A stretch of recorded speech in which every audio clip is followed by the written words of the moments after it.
There are actually two different versions of Fortnite on mobile. We got the one that just came back earlier this year, and the older one that's still stuck in Chapter 2 and will probably never come back. Today we're going to be looking at the forgotten Fortnite phone ad that will never return.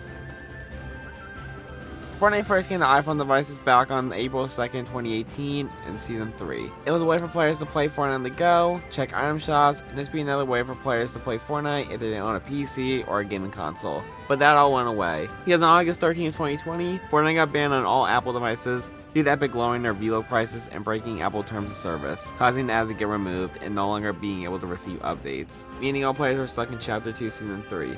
Which wasn't a bad season to be stuck in at all. Like, imagine this happened during Chapter 2 Season 6. And to add to the drama, Fortnite also got banned on Android and Google Pixel devices, meaning Fortnite was unplayable on any phone for now. We'll get to that later. But what was Epic going to do?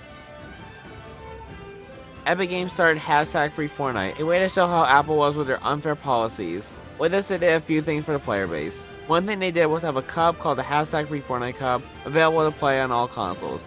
Which is kind of questionable since this whole movement was about apples and phones. So shouldn't it just be phone exclusive? Yeah, so at this point, Apple already removed Fortnite from the App Store, meaning most people wouldn't have been able to play it unless they already had it installed.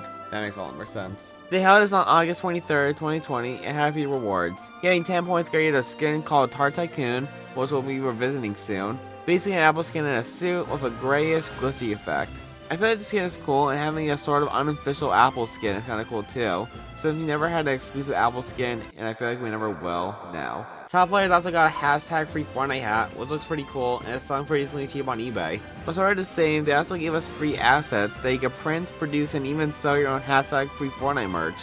Of course, you had to have the free Fortnite wording on it, but it's still nice for Epic to allow it. And even more related news to merch for this event, they also gave some content creators a #FreeFortnite bomber jacket, which looks pretty cool. And I found one on eBay for $700. Anyways, go back to the cup. Top 1,200 players also got a new console, so they can play Fortnite now. But they gave out an Alienware gaming laptop, Razer gaming laptop, Samsung Galaxy Tab S7, OnePlus 8 phone. Remember when they sponsored streamers to play Fortnite on the phone? And they had that Bahanga Boogie exclusive emote until they released it in the shop? PlayStation 4 Pros, Xbox One X, and Nintendo Switch. I think it's nice to Epic to give all these devices, although Splits probably wanted it, but they probably didn't even need it. But moving away from the cup, they also made a trailer mocking Apple's 1984 commercial and called it 1984 Night. Get it? But in the short, they replaced the old man on the TV screen with the Tar Tycoon skin. They crowd people with defaults. The woman with the bright bomber and the sledgehammer the woman was holding with the Rainbow Smash pickaxe. The security running after the woman replaced with the sled skin. And at the end of the trailer, it talks about how Fortnite refused to change the reload prices back to how they were before the update, how Apple is blocking Fortnite from billions of devices, and how we could join the fight to stop 2020 from becoming 1984. I think Epic did an amazing job on this short and how they took shots at Apple, especially since the 1984 commercial is supposed to be a story for rebellion, individuality, and liberation through technology. And Epic is rebelling against Apple. But the question is, no, Apple didn't change their mind and go, Oh, I'm sorry, Epic. We feel bad for mistreating you over our terrible policies. Let's have Fortnite back to the App Store and continue updating it on time for Chapter 2 Season 4. And you can keep those prices too. We don't care anymore. which Epic actually ended up reverting a few years later anyway, so Fortnite mobile players were stuck playing Fortnite Chapter 2 Season 3 until they got a new phone and couldn't even install or play it anymore due to it not being in the App Store. But all the non-mobile players got to experience new seasons of chapters, new events, new collabs, new modes, and new everything. Well, about for 2 years. Epic actually worked with other companies to get Fortnite back on mobile. Sort of. And they actually did it 3 times with 3 different companies. The first time was with Nvidia, with their new, what do you call it?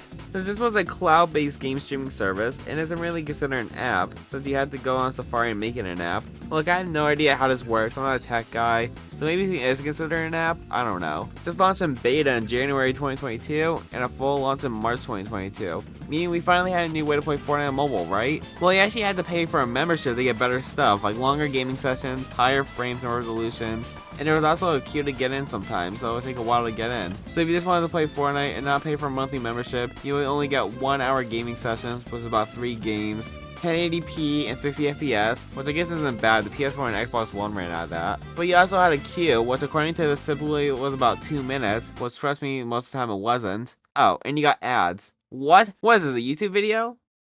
Then there's performance here for $9.99 a month or $99.99 for a year.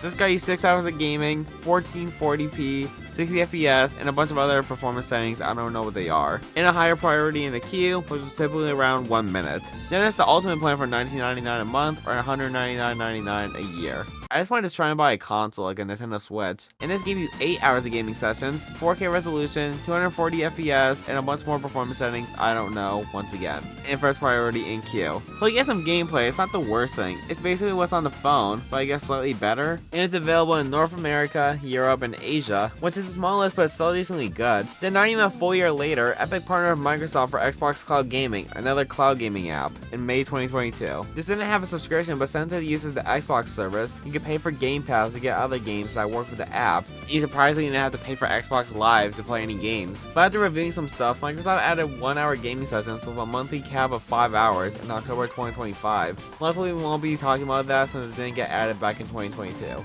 it's available in over 25 countries, a lot more than GeForce Now.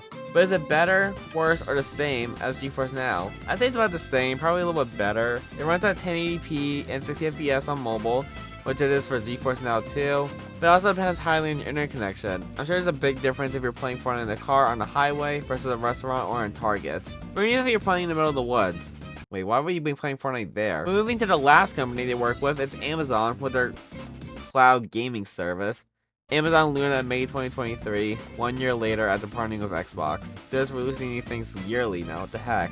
Sadly, this one does require a membership to play on. To play specifically Fortnite, you need an Amazon Prime membership. I'm sure an Amazon Prime membership is pretty common to have for most families, so that's pretty good, I guess. But if you don't have Amazon Prime, screw you then. But one bad thing is it's only supported in 13 countries. Way less than Xbox, but way more than GeForce. Now for how it looks. Just like all the basic tiers of these services, it once again runs at 60 FPS or 1080p or dynamic resolution, meaning it basically looks like the rest of them. But this one seems to be a little more laggy according to some videos I've seen, so it might be possible it might not be good at all. I guess I should rank these now because why not?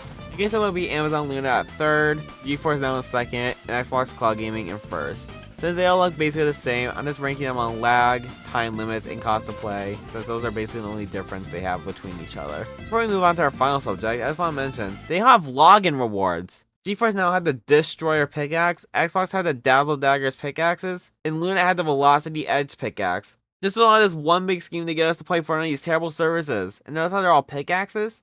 Anyway, moving on. Though Fortnite only being playable on the main devices like PlayStation, Xbox, Switch, PC, and those 3 services for 5 years since the ban, Fortnite finally returned to iOS devices in the United States and Europe on May 20th, 2025. Things are back to normal. You can play Fortnite again on phones anywhere you go. There was a login reward for logging on, of course. And Fortnite was back, basically. Well, except for one thing, the old Fortnite app. When Fortnite came back to iOS, it was an entirely new app, leaving the old one behind and basically dead forever. I'm no game developer, so my best guess is the old Fortnite just had lots of old data on it. And it'll be a lot of work to load a bunch of new data into the old app from 5 years ago. Not to mention 5 chapters and 23 seasons behind. Pretty sure they're on an entirely different engine, probably. So they just created a new app to load the current season and data into it. So now what for the old app? Well, if you try and download it, you still can't. And it's still stuck in Chapter 2 Season 3 if you guys somehow still have it downloaded. But you probably would if you've never changed phones. And you can still go back and play Chapter 2 Season 3 with a bunch of bots. So yeah, Fortnite is back on iOS and the old app is dead. And you'll probably never see the light of day again. Well, unless you do some hacking. But officially by Epic, it'll probably never come back since they have the new app. What more is there to say about this? Actually, there's one more thing. Remember how the Tar Tycoon skin was dropped for the banning of Fortnite on iOS phones? And it was meant to be, I guess, an unofficial Apple skin? Well, Tim Sweeney said in an interview that they released a skin called Pi Patron when they reached a resolution with Apple to bring it back. Well, 6 months later and nothing. Since the relaunch, we have some small updates on him, saying you should be in the files. Many people think Tim Sweeney was joking about it, but I still want my Pi Patron skin. Where the frick is he, Tim Sweeney?